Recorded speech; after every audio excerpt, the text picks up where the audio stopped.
Wala po tayong ganso.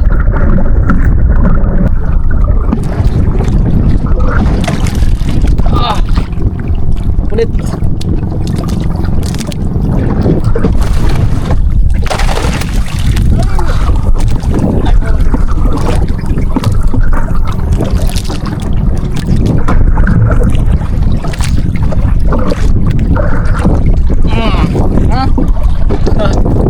Para layos.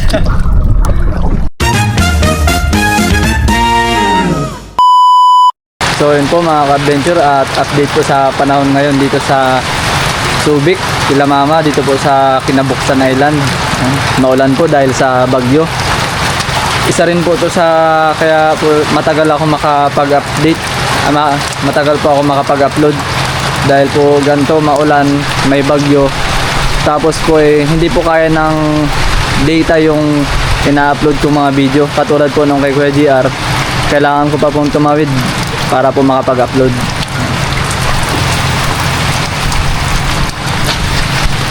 At maliligo po muna tayo mga ka-adventure. Maliligo po muna tayo ng dagat dahil basa rin po kanina.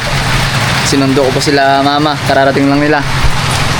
Ayan, galing lang po nila pumunta doon, nagpipag ano. Saan kayo pumunta ma? Birthday ba yun o ano? Binyag sa my birthday. Binyag sa my birthday. Ayan, binyag po sa my birthday. Ayan, pupunta po muna tayo sa tabing dagat at tayo po ay maliligo. Lamig po, malamig. Malamig.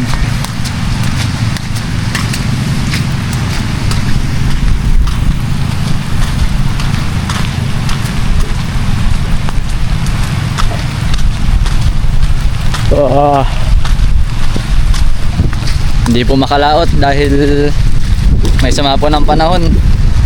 Doon po yata sa Santa Cruz signal number 2 na po doon dahil Pangasinan daw po ang daan ng bagyo.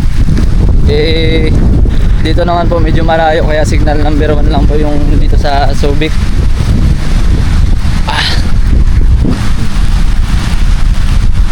Andito rin po yung bangka ni Tito Bert. Ayan, iniwan niya po dito, nag-commute siya dahil may singaw rin po katulad nung sa akin yung makina niya. Ito yung makina, medyo bago pa. Lamig, grabe pong lamig. Ayun naman po yung bangka namin. Tumawid po si Tutoy, ginamit niya yung bangka ko dahil nagpa-print po siya dun sa tawid ng kanilang research. Pasensya na kayo sa salita ko mga adventure dahil malamig po talaga. Ayun po yung ano, grabe pong hamog. Halos hindi makita yung taas ng bundok.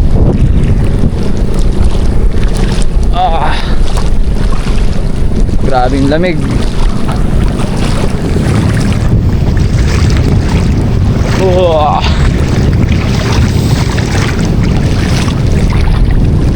Ilalim.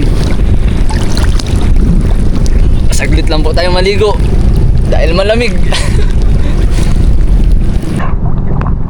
Grabe pong lamig talaga mga ka-adventure. Saglit lang po tayo maliligo.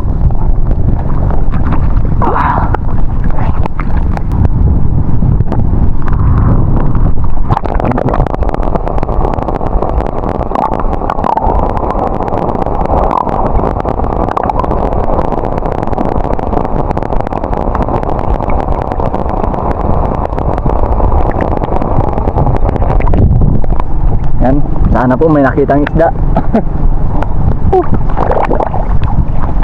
Lamig na po talaga. Maraming lamig. Mga ka-adventure, at tayo po ipauwi na.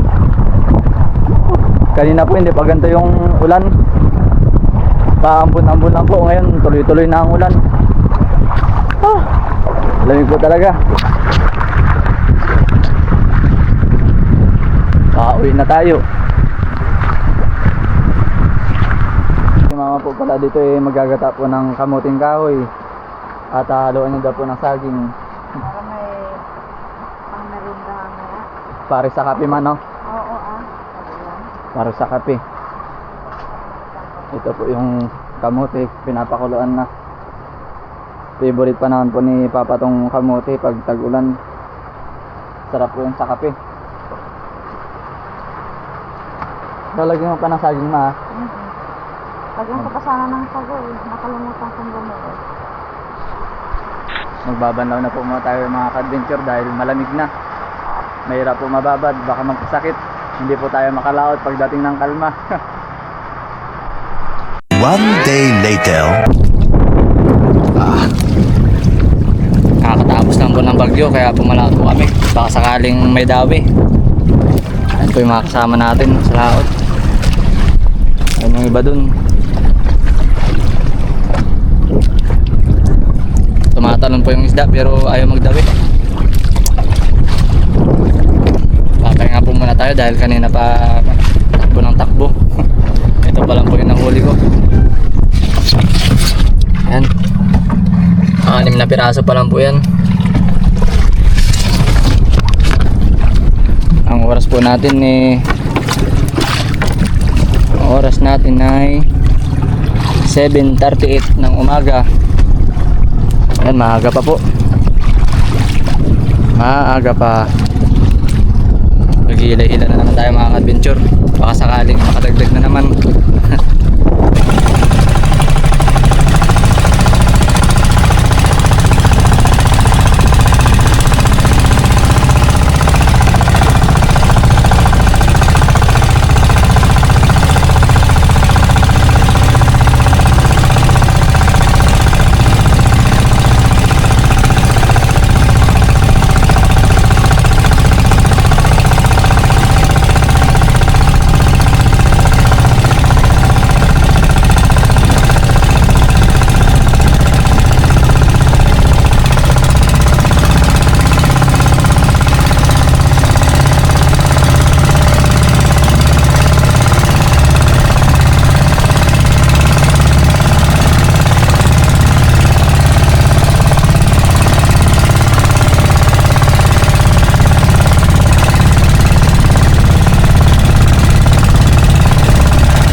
A few moments later.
adventure, sakto. Pag hindi ko naghihila-hila, dinahi pa ng Dorado.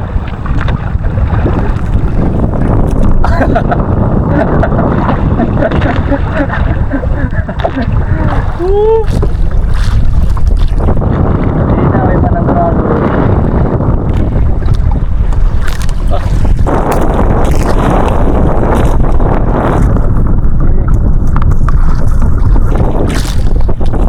Lipat-lipat.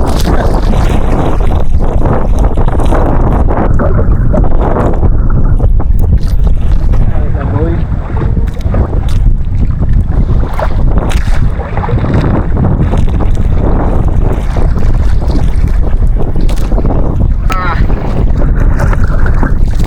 Galipad siya mga kapityo. Lipat.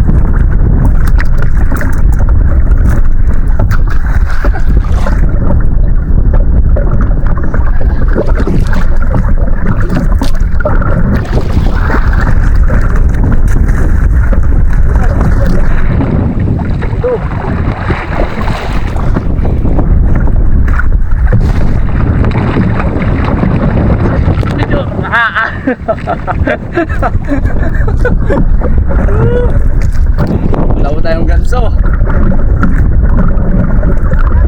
Oo. Okay po mga kadunjor.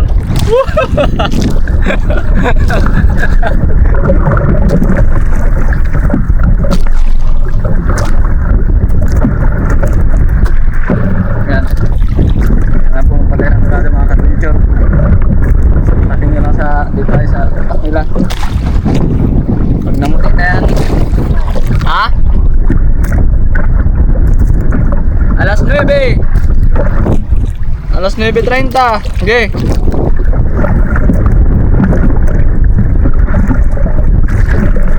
Ito maganda ang pagkatama.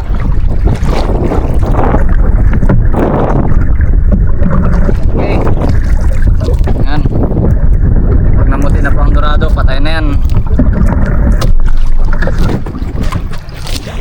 Ah, swerte.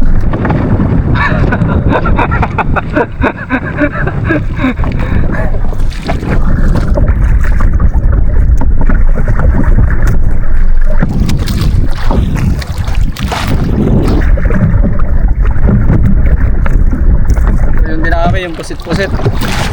Yan. Favorite po talaga ng Dorado ang pusit.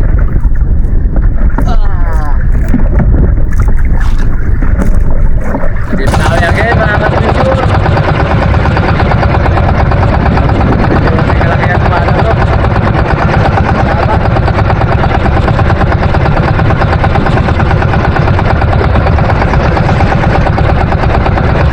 Naman.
Lumipad po yung kala natin mga ka-adventure. Buti andito pa yung isda. Buti andito pa yung isda. Lipad.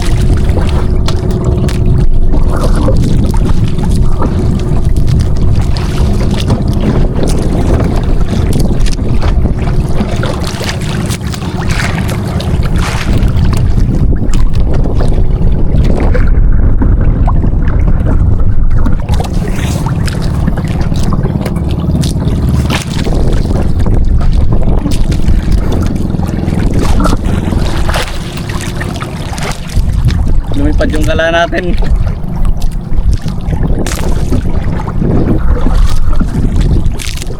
Ay, baral po, baral pala.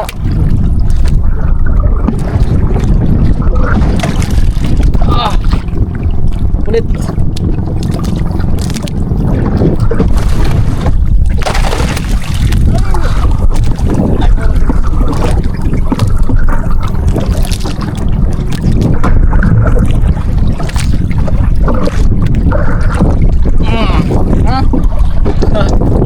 Baral, ayos.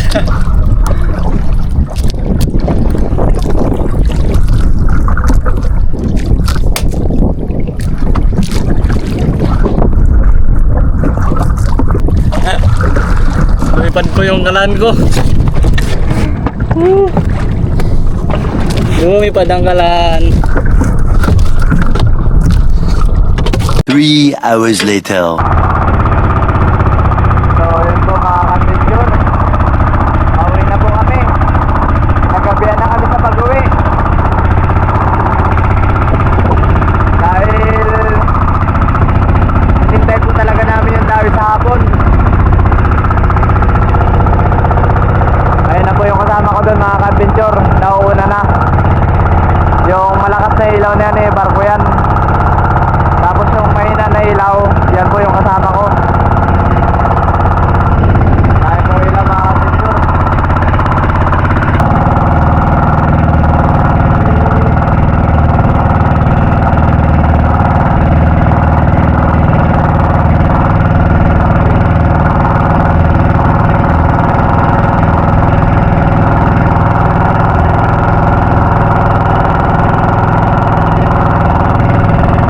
Nakadating na po tayo dito sa tabi.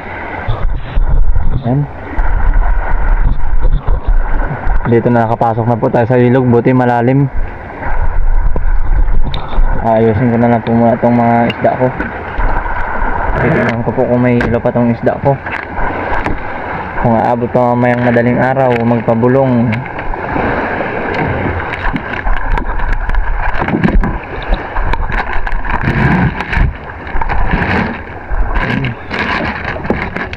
Parang hindi na po kaya.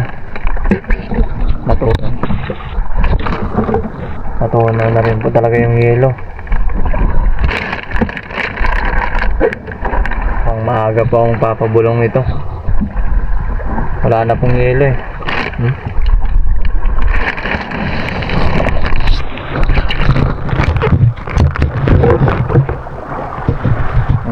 Papabulong na po siguro ako. So yun po mga ka-adventure, at ito po pala yung resibo ng isda natin. Ito po yung skipjack na natin, 21 kilos, 170 po isang kilo. Bali buminta po tayo dyan ng 3,570 pesos. Yan po. Tapos dito naman po sa ano natin, yellowfin tuna, 2 kilo po, 220 isang kilo. Bali 2 pirasong isda lang po yun, naka 550 po tayo. At dito naman po sa dorado natin or mahi-mahi, 200 isang kilo, naka 700 na naman po tayo. At ito naman po yung total ng ano natin, benta natin, 4,820 pesos po. Bali ito po yung ano, kaltas sa konsignasyon. At ito po lahat ng linis natin, 4,579 pesos. Yan. Ang isda po natin ni 26 kilos lang, pero ang binta po natin ay umabot ng 4,579 pesos. Ayan. Sulit po kahit unti lang po yung huli natin mga ka-adventure dahil mahal po yung presyo. At magsha-shoutout po muna tayo mga ka-adventure. Shoutout po pala sa Drilon in Alina family from Taguig in Bicol. Shoutout po pala kay Sir Philip Escudero from Barin. At shoutout rin po pala kay Ma'am Michelle Comia.